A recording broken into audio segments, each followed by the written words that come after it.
Right sir. దావోస్లో జరుగుతున్న ప్రపంచ ఆర్థిక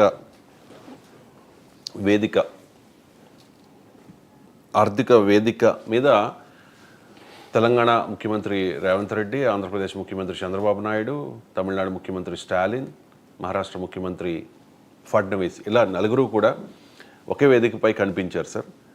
చంద్రబాబు నాయుడు అంటూ ఉన్నారు టీమిండియా స్ఫూర్తి అని చెప్పి.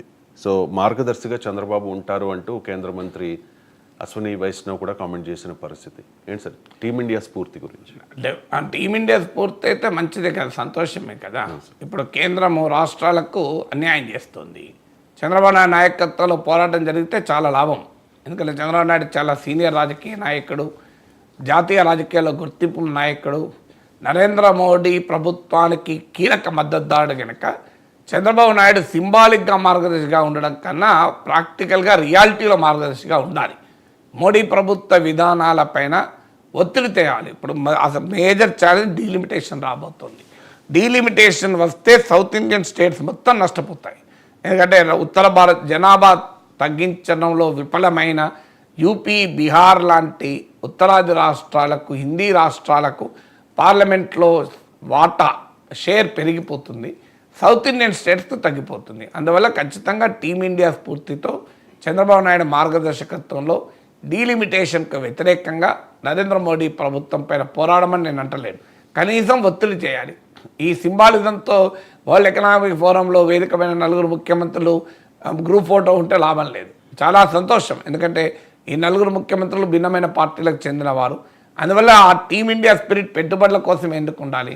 టీమిండియా స్పిరిట్ రాష్ట్రాలకు జరుగుతున్న అన్యాయంపై కూడా ఉండాలి కదా. సో అందువల్ల మొదటిది డీలిమిటేషన్ పైన పోరాటం. రెండవది ఇప్పటికే ఫైనాన్స్ కమిషన్ ద్వారా సౌత్ ఇండియన్ స్టేట్స్ బాగా నష్టపోతున్నాయి. కారణం ఏంటంటే ఫైనాన్స్ కమిషన్ నిధుల కేటాయింపు విషయంలో మీకు మా జనాభా అనేది ఒక క్రిటికల్ ఫ్యాక్టర్, ఒక ప్రధానమైన ప్రాతిపదిక. సో జనాభా ప్రాతిపదిక నిధుల కేటాయింపు ఉంటుంది. ఇప్పటి వరకు 1971 సెన్సెస్నే ప్రాతిపదికగా తీసుకుంటూ డీలిమిటేషన్ ఆఫ్ కాన్స్టిట్యున్సీస్ కానీ రాష్ట్రాలకు వనరుల కేటాయింపులో కానీ 1971 నాటి జనాభా లెక్కలనే ప్రాతిపదికగా తీసుకుంటూ వచ్చారు.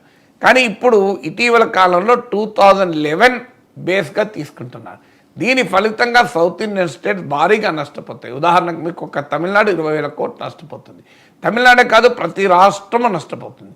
గతంలో కేరళ రాష్ట్రం సుప్రీంకోర్టుకు వెళ్ళింది.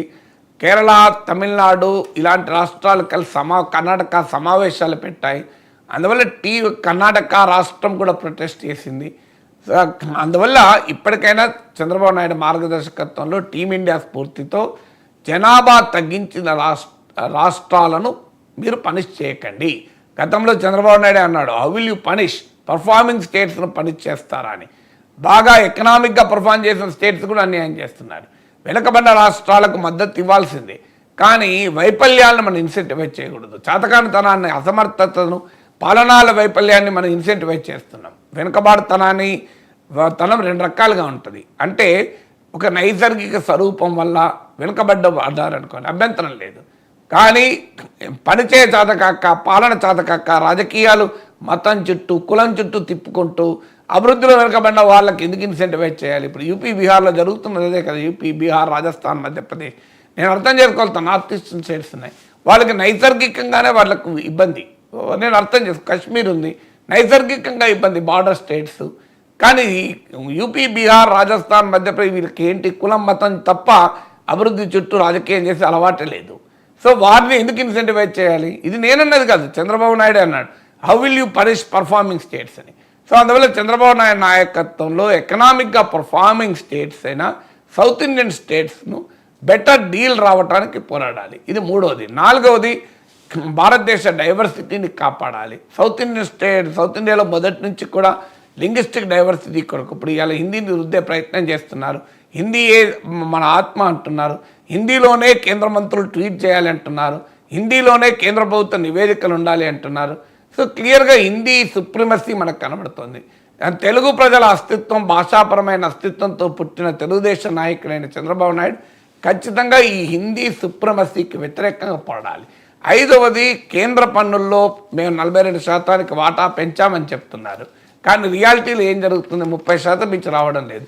ఎందుకు రావడం లేదు అంటే రాష్ట్రాలతో పంచుకోవలసిన పన్నుల్ని పెంచకుండా రాష్ట్రాలతో పంచుకోవాల్సిన అవసరము లేని నాన్ షేరబుల్ డ్యూటీస్ పెంచుతున్నారు. ఇప్పుడు ఉదాహరణకు పెట్రోల్ డీజిల్ ఉంది, దానిపైన ఎక్సైజ్ డ్యూటీ విధిస్తే రాష్ట్రాలతో పంచుకోవాలి, సర్చార్జ్ విధిస్తే రాష్ట్రాలతో పంచుకోవాల్సిన అవసరం లేదు. So all surcharges are non shareable. ఇప్పుడు ఇన్కమ్ ట్యాక్స్ పై కూడా సర్చార్జ్ ఉంటుంది. కేంద్ర ప్రభుత్వం ఏం చేస్తుంది? సర్చార్జీలు పెంచుతుంది. ఇప్పుడు మీరు ఉదాహరణకు పెట్రోల్ డీజిల్ పైన దాదాపు 80-90% కేంద్ర పన్నులు సర్చార్జీ, అందులో రాష్ట్రాలకు ఒక్క పైసా రాదు. అందువల్ల పేరుకు 42% పెంచామని చెప్తున్నా, రియాలిటీలో 30% మించి రావడం లేదు. ఇది ఖచ్చితంగా రాష్ట్రాలకు జరుగుతున్న పెద్ద అన్యాయం. దీనిపైన ఖచ్చితంగా చంద్రబాబు నాయుడు ఫైట్ చేయాలి. మార్గదర్శకత్వం 5వది. 6వది జిఎస్టీ ద్వారా రాష్ట్రాలు తమ ట్యాక్స్ అటానమీని కోల్పోయాయి. అంటే వాళ్ళ ఆర్థిక అవసరాలకు అనుగుణంగా పన్నుల్లో మార్పులు చేర్పులు చేసుకునే వెసులుబాటు కోల్పోయాయి. జిఎస్టీ నష్టపరిహారం ఇస్తామని జిఎస్టీ మొదలుపెట్టినప్పుడు చెప్పారు. ఇప్పుడు అది ఆగిపోయింది, సమయం అయిపోయింది. దాన్ని ఎక్స్టెండ్ చేయమని రాష్ట్రాలు కోరుతున్నాయి.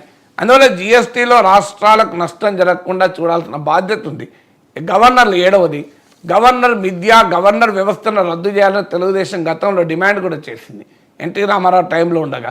గవర్నర్ బాధిత పార్టీ తెలుగుదేశం పార్టీ. రామ్లాల్ గవర్నర్గా ఉన్నప్పుడు ఎన్టీ రామారావు ప్రభుత్వం తొలగించింది. అంటే తెలుగుదేశం పుట్టిన కొద్ది సంవత్సరాలకే గవర్నర్ బాధ ఏంది, గవర్నర్ సమస్య ఏంది ఎదుర్కొన్నది.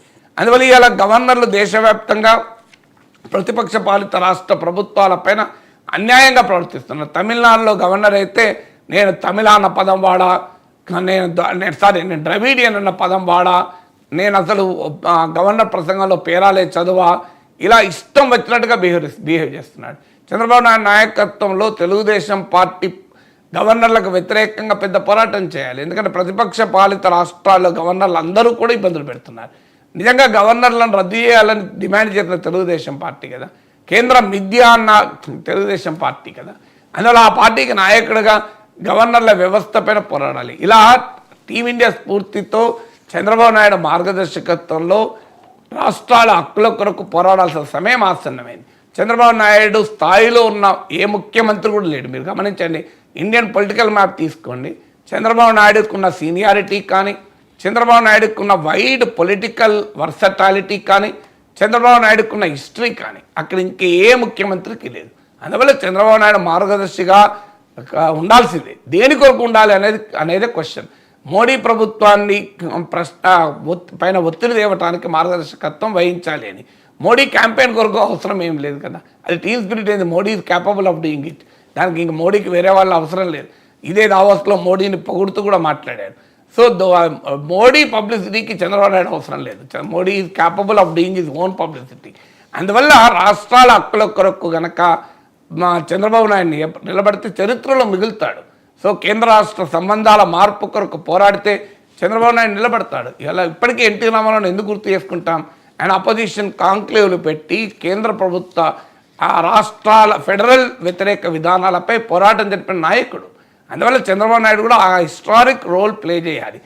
ముఖ్యంగా బీజేపీకి సొంతగా అధికారం వచ్చే బలం లేని సమయంలో, తెలుగుదేశం మద్దతు కీలకంగా ఉన్న సమయంలో the time has come for Chandrababu Naidu to play an historic role. అందువల్ల ఆ రకమైన మార్గదర్శిగా ఉండాలి.